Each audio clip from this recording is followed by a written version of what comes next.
ഇപ്പോൾ ഈ രഞ്ജിത്തിനെ തനിക്ക് അറിയില്ല എന്നാണോ ശരൺ പറയുന്നത്?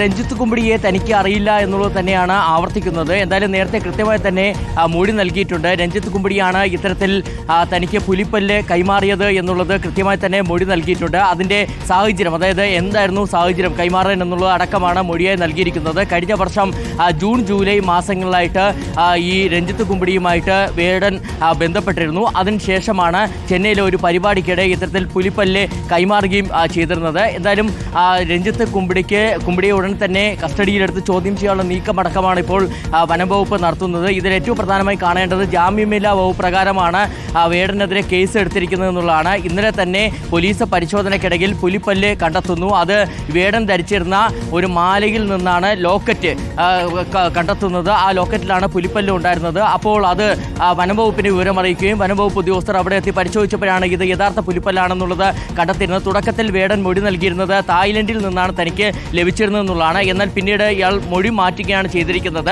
തനിക്ക് ഇത്തരത്തിൽ തമിഴ്നാട്ടിൽ നിന്നുള്ള ഒരാളാണ് ഇത്തരത്തിൽ കൈമാറിയെന്ന് പറയുന്നു. പിന്നീടാണ് രഞ്ജിത്ത് കുമ്പിടിയാണെന്നുള്ള സ്ഥിരീകരണത്തിലേക്ക് വനംവകുപ്പ് എത്തിച്ചേർന്നിരിക്കുന്നത്. ഒന്നുകൂടി റാപ്പർ വേടനെ ഇപ്പോൾ കോടതിയിലേക്ക് ഹാജരാക്കാൻ കൊണ്ടുപോകുന്നതിനിടയിൽ നടത്തിയ പ്രതികരണം ഒന്നുകൂടെ കേൾക്കാം. ഞാൻ കഞ്ചാവ് വലിക്കുന്ന ആളാണ്, ഞാൻ കള്ളു കുടിക്കുകയും വലിക്കുകയും ചെയ്യുന്ന ആളാണ്, എല്ലാവർക്കും അറിയാമത്.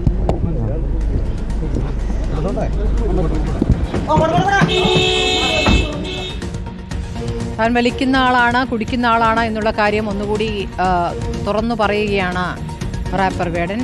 ശരൺ, തുടരാം.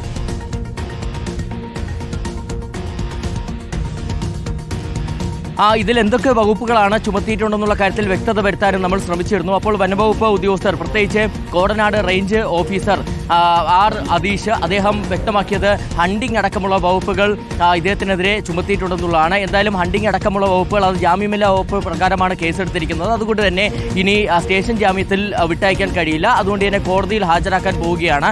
അല്പസമയം മുമ്പാണ് ഞാനുള്ള ഈ കോടനാട് റേഞ്ച് ഓഫീസിൽ നിന്ന് വാഹനം പുറപ്പെട്ടിരിക്കുന്നത്, പോലീസ് സംഘം പുറപ്പെട്ടിരിക്കുന്നത്. ഇപ്പോൾ വേടനെ അല്പസമയത്തിനകം തന്നെ പെരുമ്പാവൂർ താലൂക്ക് ആശുപത്രിയിൽ എത്തിച്ച് വൈദ്യപരിശോധന നടത്തും. അതിനുശേഷമാണ് കോടതിയിൽ ഹാജരാക്കുക. പെരുമ്പാവൂർ മജിസ്ട്രേറ്റ് കോടതിയിൽ ഹാജരാക്കുമെന്നുള്ളതാണ് മനസ്സിലാക്കാൻ കഴിഞ്ഞിരിക്കുന്നത്. അങ്ങനെയെങ്കിൽ റിമാൻഡ് നടപടികളിലേക്കായിരിക്കും പോവുക. അങ്ങനെ റിമാൻഡ് നടപടികളിലേക്ക് പോയി കഴിഞ്ഞാൽ 2 ദിവസത്തേക്ക് കസ്റ്റഡിയിൽ വാങ്ങാനുള്ള നീക്കവും ഇപ്പോൾ വനംവകുപ്പ് നടത്തുന്നുണ്ട്. ഇനിയും വേടനെ ചോദ്യം ചെയ്യേണ്ടതുണ്ട്, കൂടുതൽ വിശദാംശങ്ങൾ തേടേണ്ടതുണ്ടെന്നുള്ളതാണ് വനംവകുപ്പ് പറയുന്നത്. അതിന്റെ ഭാഗമായിട്ട് 2 ദിവസത്തെ കസ്റ്റഡി അപേക്ഷ സമർപ്പിക്കുമെന്നുള്ളതാണ് മനസ്സിലാക്കാൻ കഴിഞ്ഞിരിക്കുന്നത്. അങ്ങനെ 2 ദിവസത്തേക്ക് കസ്റ്റഡിയിൽ വാങ്ങി വിശദമായി തന്നെ ചോദ്യം ചെയ്യുമ്പോൾ ഈ രഞ്ജിത്ത് കുമ്പിടി എവിടെയാണെന്ന് കണ്ടെത്താനുള്ള അന്വേഷണത്തിൽ കൂടി വനംവകുപ്പ് കടക്കുകയും ചെയ്യും. ഇതോടൊപ്പം തന്നെ ഈ മാലയിലാണ്, അല്ലെങ്കിൽ നേരത്തെ സൂചിപ്പിച്ചതുപോലെ ഈ വേടൻ ധരിച്ചിരുന്ന മാലയിലാണ് ഈ ലോക്കറ്റ് ഉണ്ടായിരുന്നത്. അതിലാണ് പുലിപ്പല്ല് ഉള്ളത്. അപ്പോൾ ഈ പുലിപ്പല്ല് അടങ്ങുന്ന ഈ ലോക്കറ്റ്, അതായത് ഈ മാല, അത് വിശദമായ പരിശോധനയ്ക്കായി അയക്കാനും തീരുമാനിച്ചിട്ടുണ്ട്. ഹൈദരാബാദിലാണ്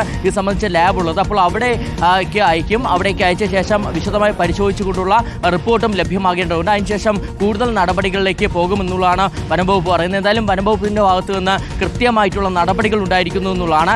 ഇന്നലെ ഇത്തരത്തിലൊരു വിവരം പോലീസ് കൈമാറിയതിന് പിന്നാലെ വനംവകുപ്പ് വേടനെ കസ്റ്റഡിയിലെടുക്കുകയും ചെയ്തു. അതായത് പോലീസ് സ്റ്റേഷൻ ജാമ്യത്തിൽ വിട്ടയച്ചതിന് തൊട്ടു പിന്നാലെ തന്നെ വനംവകുപ്പ് കസ്റ്റഡിയിലെടുക്കുന്നു. അതിനുശേഷം ഫോറസ്റ്റ് സ്റ്റേഷനിലേക്ക് എത്തിച്ച് അവിടെ വച്ച് റേഞ്ച് ഓഫീസറുടെ നേതൃത്വത്തിൽ വിശദമായി തന്നെ ചോദ്യം ചെയ്തു. അങ്ങനെ മണിക്കൂറോളം നീണ്ട ചോദ്യം ചെയ്യലിനൊടുവിൽ ഇന്ന് രാവിലെയാണ് റേഞ്ച് ഓഫീസിലേക്ക് എത്തിച്ചേർന്നത്. ഈ ചോദ്യം ചെയ്യലിനിടയിലാണ് മാനേജറുടെ മൊഴിയടക്കം ലഭിച്ചിരിക്കുന്ന വേടന പ്രതികൂലമാകുമെന്നാണ് ഇപ്പോൾ അറിയാനാകുന്നത്. തിരിച്ചു